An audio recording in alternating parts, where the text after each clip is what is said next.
properties of special parallelograms. Our objective is to prove and apply properties of rectangles, rhombuses, and squares, as well as use properties of rectangles, rhombuses, and squares to solve problems. Well, who uses this? Artists who work with stained glass can use properties of rectangles to cut materials to the correct sizes. Some vocabulary to know. Many of you have heard of these vocabulary words before, but their vocabulary terminology is very specific. A rectangle is a quadrilateral with 4 right angles. A rhombus is a quadrilateral with 4 congruent sides. A square is a quadrilateral with 4 right angles and 4 congruent sides. Therefore, a square is just a special rectangle and a special rhombus. Some properties of rectangles. If a quadrilateral is a rectangle, then it is a parallelogram. If a parallelogram is a rectangle, then its diagonals are congruent. So AC is congruent to BD. Let's try using these. An artist connects stained glass pieces with lead strips. This is a rectangular window. The strips are cut so that FG is 24 inches, FG is 24 inches, and FH is 34 inches.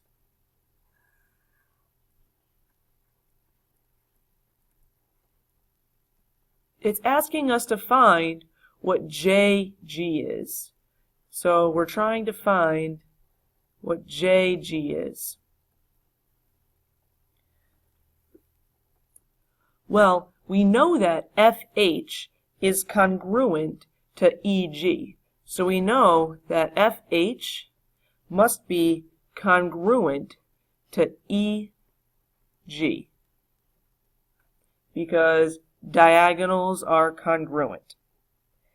Therefore, EG is 34. Since FH is 34, EG is 34. Now, JG is going to be half of whatever EG is. So we simply cut 34 in half.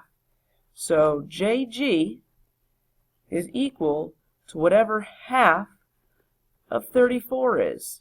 And half of 34 is 17 inches. Let's look at a few more properties. Properties of rhombuses. If a quadrilateral is a rhombus, then it is a parallelogram. If a parallelogram is a rhombus, then its diagonals are perpendicular. That means the diagonals make 90-degree angles. If a parallelogram is a rhombus, then each diagonal bisects a pair of opposite angles. So, each diagonal bisects a pair of opposite angles. So if we look at AC, for example, AC is a diagonal and it bisects angle C. So that means angle 3 and angle 4 are congruent. Same with when you take BD, it bisects each of the angles, so angle 1 and angle 2 are congruent.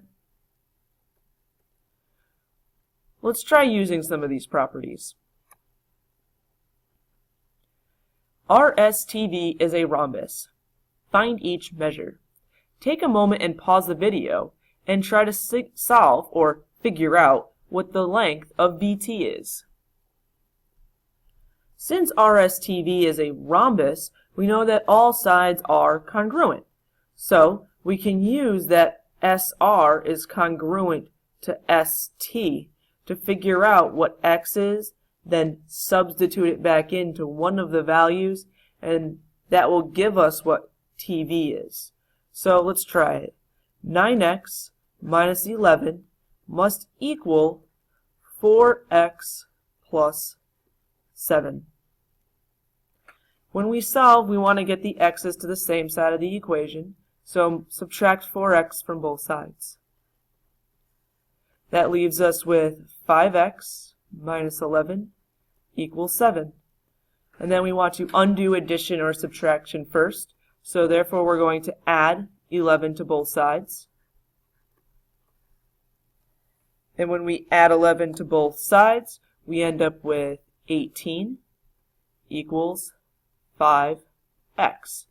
Dividing by 5 on both sides, we end up with x equals 3.6.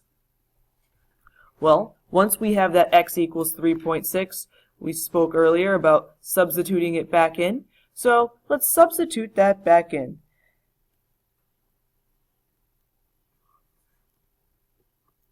So 4 times 3.6 plus 7. 4 times 3.6 plus 7 gives us 21.4. And since all sides are congruent, since ST is 21.4, TV is also 21.4. Let's try another one. The measure of angle WSR. WSR. So it is asking about this angle right here. Take a moment and use your previously learned knowledge to try to figure out what the measure of angle WSR is.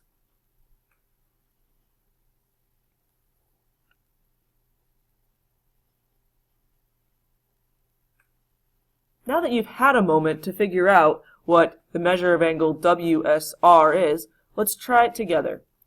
We know that these angles here are perpendicular, so they must be 90 degrees. So we know that 2y plus 10 must equal 90 degrees. So let's solve for y. So let's subtract 10 from both sides, since it's a positive 10, and we have 2y equals 80. Dividing by 2 on both sides provides us with the fact that y equals 40. Well, we can substitute our y value in for this one here. So we have 40 plus 2, which is 42. We know that diagonals in a rhombus bisect each of our vertices. So if TSW is 42 degrees, we know that the measure of angle WSR must also be 42 degrees. Important to know, a square has all the properties of a rectangle and a rhombus. So let's try a problem using this. Verifying properties of squares. To do this, we're going to show that the diagonals of square ABCD are congruent, perpendicular bisectors of each other. Now that's kind of a mouthful. So we want congruent meaning same length, and then perpendicular bisectors. So they're perpendicular and cut each other in the middle. Take a moment, utilizing step 1, step 2, and step 3 to try and figure out whether or not this figure is a square by showing that the diagonals are congruent, perpendicular bisectors.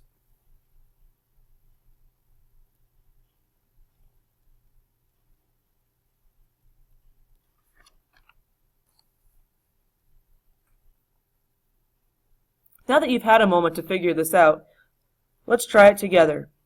Step 1. Step 1 states that we need to show that AC and BD are congruent. So we're going to use the distance formula. So we want the distance of AC. So you'll have x2 minus x1, and then we'll take that value and we will square it, and then we will add that to our y minus y1 here, and we will square it.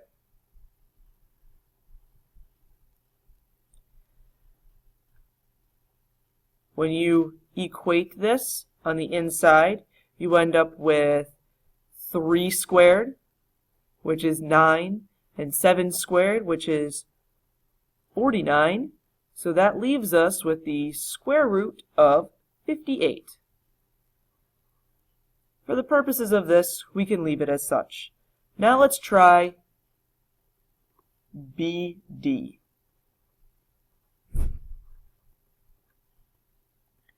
So following the same format, we're going to end up with 4 minus negative 3 squared plus 2 minus 5 squared. And 4 minus negative 3 is 7. 7 squared is 49. And we have 2 minus 5, which is negative 3. Square negative 3, you end up with 9. So therefore, we have the square root of 58 again. Let's try step 2. Step 2. Show that AC and BD are perpendicular. Alright, so that means we need the slope of AC, and we need the slope of BD. Well, slope is the change in y over the change in x. So the change in y is up 1, 2, 3, 4, 5, 6, 7, and 1, 2, 3. So we have 7 over 3. For BD, we're going down 1, 2, 3. So we're going down 3 and then over 1, 2, 3, 4, 5, 6, 7. Okay, so they're opposite reciprocals, so we know that it's perpendicular. And last but not least, we need to show that AC and BD bisect each other. So let's find the midpoints of each one. If the midpoints are the same, then they in fact bisect each other. So step 3. We want the middle or midpoint of AC. So we've got negative 1 plus 2 divided by 2. And we have 0 plus 7 divided by 2. This leaves us with 1/2 and 7/2. Alright, let's try the midpoint of BD. So we have negative 3 plus 4 divided by 2, and 5 plus 2 divided by 2. And that gives us 1/2 and 7/2.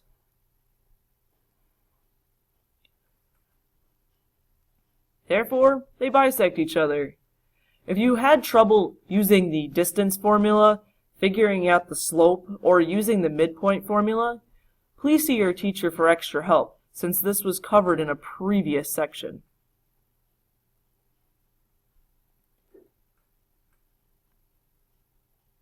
Try this proof. Similar to our last section of notes, the answer will be revealed at the end.